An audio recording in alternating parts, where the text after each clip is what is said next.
জাহান্নামের বিছানাটা কবরে বিছাইয়া দাও, কবরের সাথে জাহান্নামের সাথে রাস্তা খুলিয়া দাও। ও যুবক, একটা মশার কামড় সইতে পারো না, গুনাহ নিয়া কবরে গেলে পোকা মাকড়ের কামড় কেমনে সহ্য করবা? আরে ফ্যানের বাতাস ছাড়া ঘুমাইতে পারো না, জাহান্নামের আগুনের গরমে কেমনে সেখানে তুমি থাকবারে বাবা? আমার আল্লাহ রাগান্বিত হইয়া শেষবারে বলবেন, ও কবরের মাটি, এই নাফরমান গুনাহগারের দুই পার্শ্ব থেকে জোরে জোরে চাপ দাও। এত জোরে চাপ দিবে পাজরের হাড়গুলো চুরমার হয়ে যাবে। আম্মা জান আয়েশা রাদিয়াল্লাহু আনহা বলেন, আমি একদিন তাকায়া দেখি যেই নবীর কোনো গুনাহ নাই, যেই নবী এত দামি, যার কোনো তুলনা নাই, আমার হুজরায় বসে বসে গুনগুন করে কান্না করেন। আমি বললাম, ও নবী কেন কাঁদেন? আমি আয়েশা কি কোনো বেয়াদবি করেছি? বলে না, করো নাই। ও নবী তো কেন কাঁদেন? আল্লাহর নবী বলেন, ও আয়েশা, কিয়ামতের ময়দানের ভয়ঙ্কর অবস্থা আমার মনে পড়েছে, এই জন্য কান্না করি। ও আয়েশা, জানো না কিয়ামতের দিন কে পীর কে মুরিদ কোনো ভেদাভেদ থাকবে না, সবাই উলঙ্গ দাঁড়াবে। হাসরের ময়দানে সবাই উলঙ্গ হয়ে দাঁড়ায় যাবে। একদিকে জাহান্নামের আগুনের আওয়াজ, একদিকে ওদিকে সূর্যের গরম। গুনাহগার নাফরমানের মাথাগুলো টাস টাস করিয়া ফেটে যাবে, পায়খানার রাস্তা দিয়া পেটের নাড়ি ভুঁড়িগুলো পড়তে থাকবে।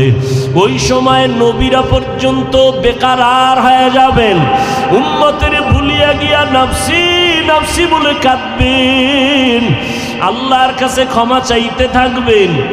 ওই সময় কি হালাত হবে? আপন আপন কেউ পরিচয় দিবে না, মা সন্তানের পরিচয় দিবে না, সন্তান মায়ের পরিচয় দিবে না। ওই ভয়ঙ্কর হালাতের সময় আমার উম্মতের কি উপায় হবে? সমস্ত নবীরা নাফসি নাফসি বলে কাঁদবেন। ঈসা নবীর কাছে উম্মতেরা যাবে, বলবে, আমি পারবো না, আমার অবস্থা নিয়ে আমি আজকে বেকারার হয়ে গেলাম। উম্মতেরা শেষ সময় আমি মুহাম্মদের কাছে যখন আসবে, আমি তখন নাফসি নাফসি বলে কাঁদব না, আমি তখন মাকামে মাহমুদ আল্লাহর কুদরতের দ্বারে সেজদায় পড়ে কান্না শুরু করব আর বলবো, উম্মতি উম্মতি রব্বি হাবলি উম্মতি। আমার উম্মতের কি হালাত হবে? আমার কান্না দেখে আল্লাহ বলবেন, নবী আর কাঁদবেন না, আমি কান্না সহ্য করতে পারি না। আল্লাহর নবী বলেন, তখন আমি বলবো, আল্লাহ আমার একটা উম্মত যেন জাহান্নামে না যায়। আয় আল্লাহ, জাহান্নামে থাকলে আমি জান্নাতের ভেতরে যাব না। এরে নবীর উম্মতের দল, আমার নবীকে আল্লাহ বলবেন, আপনি একটা উম্মত থাকলো বাছাই করে করে জান্নাতের দিকে নিয়ে যান। আমার নবী উম্মতগুলো নিয়ে হাউজে কাউসারের কিনারায় দাঁড় করায় লাইনে পানি পান করাবেন। ওরে নবীর উম্মতের দল, নবী যখন পানি পান করাবেন লাইনে দাঁড় করায় তার উম্মতের, হঠাৎ দেখবে কিছুক্ষণ পরে একটা পর্দা পড়ে গেল। ফেরেশতাদের বলবে, কি ব্যাপার? বলে, ওই পার্শ্বের উম্মতগুলো আপনার আসল উম্মত না। বলে, কেন? বলে, নবী আপনি দুনিয়া থেকে বিদায়ের পর এরা দুনিয়ার তামাশায় পইরা আপনার সুন্নতের জবাই করেছে, নিজেও নামাজ পড়ে নাই, যারা নামাজ পড়তো তাদেরও পছন্দ করে নাই, নিজেরাও দাড়ি রাখে নাই, যারা দাড়ি রাখতো তাদেরও পছন্দ করে নাই, নিজেরাও পর্দা করে নাই, যারা পর্দা করতো তাদেরও পছন্দ করে নাই, এরা আপনার ওই উম্মত। নবী তখন বলবেন, সহকান সহকা লিমান গাইয়ারা মিন বাদি, উম্মত বের হয়ে যাও, তোমরা আমার উম্মত না, আমার পরে আমার আদর্শকে তোমরা বিকৃত করেছো। নবী যদি তাড়ায়া দেয়, জান্নাতে যাওয়ার কোনো উপায় হবে না। আল্লাহ বলবে, এদের জাহান্নামের শিকল লাগাইয়া এরপরে এদের বাম হাতে আমলনামা দেওয়া হবে। আল্লাহ আমলনামা গুনাহগারের এমন ভাবে দিবেন, আল্লাহ বলবে, জাহান্নামের ফেরেশতারা এই নাফরমান বেনামাজি গুনাহগারের বুকের মাঝে ছিদ্র করে দাও। বাম হাতটা বুকের ছিদ্র দিয়া ঢুকাইয়া পেছন থেকে বের করো, পিঠের দিক থেকে হাতটা বের করবে। আল্লাহ তাআলা বাম হাতে আমলনামা দিয়া বলবেন, ইকরা কিতাবাকা কাফা বিনাফসিকাল ইয়াউমা আলাইকা হাসিবা। ফেরেশতারা বলবে, আল্লাহ চেহারা একদিকে, হাত ভিন্ন দিকে পড়বে কেমনে? আল্লাহ রাগান্বিত হয়ে বলবেন, এই গুনাহগারের ঘাটটা ধরিয়া মুছাইয়া দাও, জাহান্নামের আযাব সহ্য করা যাবে না রে বাবা। আমার মাওলার কথা বিশ্বাস করিও না রে বাবা। হেদায়েতের মালিক আমার আল্লাহ, একটা সেকেন্ডের আযাব সহ্য করতে পারবা না। নবী যদি কান্না করেন, তোমার আমার কি উপায় হবে? আল্লাহর কাছে তওবা করে নাও। ও যুবকেরা, স্কুলে কলেজে পড়িয়াও তো তোমার মতো বান্দা নামাজির অভাব নাই। মনেরে বুঝাও রে মন, কয়দিন আর গুনাহ করব? আল্লাহ তো তাকায়া সব দেখতেছেন। আল্লাহর কাছে ক্ষমা চাও আর বলো, হে মালিক, জীবনে গুনাহ করে করে জীবনটা নষ্ট করে ফেলেছি। মানুষ আমাকে মাওলানা বলে, কিন্তু আমি জানি আমার মতো গুনাহগার কেউ নাই। গুনার কারণে আমার হাত না পাক, আমার জিহ্বা না পাক, আমার অন্তর না পাক। আয় আল্লাহ, তওবার নিয়ত করে ফেললাম, আর গুনাহ করব না, নামাজ ছাড়ব না, দাড়ি কাটব না, বেপরদায় চলব না, মা বাবাকে কষ্ট দিব না, উলামায়ে কেরামের বিরোধিতা করব না, নবীর তরিকার বাহিরে চলব না, দেশ জাতির বিরুদ্ধে কোনো ষড়যন্ত্র করব না। সবার কপালে তওবা নসিব হবে না। আবু জাহাল 13 বছর নবীর বয়ান শুনিয়াও কালেমা পড়ে না, আর ওদিকে ওমর নবীর গর্দান কাটতে আসিয়া কালেমাওয়ালা মুসলমান হয়ে গেল। এই জমিনে আবু জাহালের মতো শক্ত অন্তরের মানুষগুলো জীবনে হেদায়েতে আসবে না।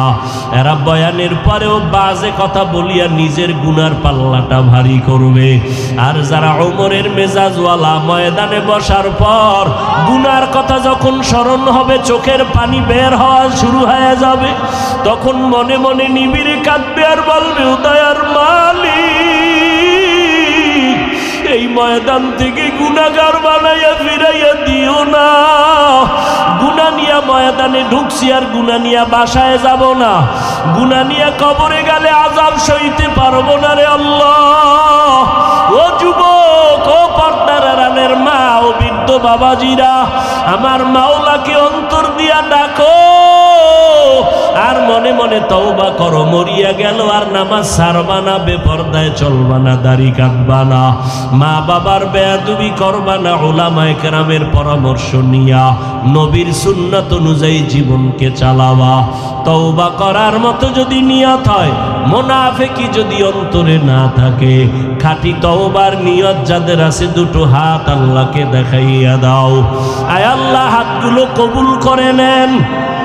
আয় আল্লাহ, তওবা কবুল করে নেন। তওবার উপরে মজবুত হইয়া চলার মতো তৌফিক দান করেন, আমিন। আলহামদুলিল্লাহি রাব্বিল আলামিন, ওয়াসসালাতু ওয়াসসালামু আলা সাইয়্যিদিল আমবিয়াই ওয়াল মুরসালিন ওয়া আলা আলিহি ওয়া আসহাবিহি আজমাইন। ইয়া আরহামার রাহিমিন, ইয়া আরহামার রাহিমিন, ইয়া আরহামার রাহিমিন। রব্বিরহামহুমা কামা রব্বায়ানি সগীরা। আল্লাহুম্মা ইন্নাকা আফুউন কারীম, তুহিব্বুল আফওয়া ফা'ফু আন্না। আল্লাহুম্মা ইন্না নাসআলুকা রিযাকা ওয়াল জান্নাহ ওয়া নাউযু বিকা মিন সাখাতিকা ওয়ান নার। আল্লাহুম্মা কফিনাহুম বিমা শি'তা। اللهم إنا نجعلك في نحورهم ونعوذ بك من شرورهم إنا كفيناك المستهزئين اللهم إنا نعوذ بك من البرص والجنون والجذام وسيء الأسقام উদয়ার মালিক কুদরতের নজর দিয়া তাকায় দেখেন এই গভীর রাত কত উলামায়ে কেরামরা হাজির। আয় কত সাদা দাড়িওয়ালা মুরব্বীরা হাজির, কত ব্যবসায়ী, কত চাকরিজীবীরা হাত তুলেছে। আমার কলিজার কত যুবক, আমার কলিজার ছাত্র ভাই, পর্দার আড়ালে কত মা বোনেরা হাত তুলেছে। আয় আল্লাহ, আমরা সবাই জাহান্নামের আসামি। গুনার কারণে আজ জীবনটা নষ্ট করে ফেলেছি। আয় আল্লাহ, দুনিয়ার সমস্ত বাড়িওয়ালাদের দরজা বন্ধ, আপনার রহমতের দরজা তো খোলা। গুনার কারণে দিলটা পাথর, চোখে পানি নাই, কান্নাওয়ালা চক্ষু দান করেন আল্লাহ, কান্নাওয়ালা চক্ষু দান করেন, কান্নাওয়ালা চক্ষু দান করেন। দুনিয়াতে যেদিন আসছিলাম মা বাবায় কত আনন্দ করেছিলেন, আজকে সেই জীবনটা গুনার কারণে নাপাক। আমার গুনার খবর আমার মা জানে না, বাবায় জানে না, ভাই বোনেরা কেউ জানে না। আমার অপরাধের খবর আমার আপনজনেরা যদি জানতো, কেউ আমাকে মোহাব্বতের নজরে দেখতো না। ও আল্লাহ, আপনি কত দয়ার মালিক, আপনি গুনার খবর জানিয়াও রাগ করিয়া পানি বন্ধ করেন নাই, বাতাস বন্ধ করেন নাই, খানা বন্ধ করেন নাই। ও আল্লাহ, আমরা আপনার দরজায় ফিরিয়ে আসছি, তওবার নিয়তে হাত তুলেছি, আর গুনাহ করব না রে আল্লাহ। আয় আল্লাহ, দুনিয়াতে গরম সইতে পারি না, গুনাহ নিয়ে কবরে গেলে জাহান্নামের আগুন কেমনে সহ্য করব। দুনিয়াতে মশার কামড় সইতে পারি না, কবরে গেলে সাপের কামড় কেমনে সহ্য করব। আয় আল্লাহ তাআলা, গুনাহ নিয়ে কবরে যেতে চাই না, তওবার নিয়তে হাত তুলেছি, আর গুনাহ করব না, আর গুনাহ করব না রে আল্লাহ। এ জীবনে না করিলাম বন্দেগি, গুনাহ করে কাটাইলাম জিন্দেগি। তওবা করে আবার তওবা ভাঙ্গিলাম, তওবা করে আবার তওবা ভাঙ্গিলাম, অবশেষে খাঁটি তওবা করিলাম। গুনাহ করেছি আর তো গুনাহ করব না, দয়া করে মাফ করে দেন রব্বানা। আয় আল্লাহ, আপনি যদি আমাদের গুনার কারণে রাগ করিয়া ফিরাইয়া দেন, আমরা কোথায় যাব? বড় বড় গুনাহগারকেও তো আপনি মাফ করিয়া দিয়েছেন রে আল্লাহ। আমরা তো আপনার আদরের নবীর উম্মত। আয় আল্লাহ, আমাদের খালি ফিরাইয়া দিয়েন না। যদি আমাদের গুনাহগার বলিয়া ফিরাইয়া দেন, রহমান নামটা কেন রাখছেন? গফফার নামটা কেন রাখলেন? সত্তার নামটা কেন রাখছেন রে আল্লাহ? এই ময়দানে কি আপনার আশেক বান্দা কেউ নাই?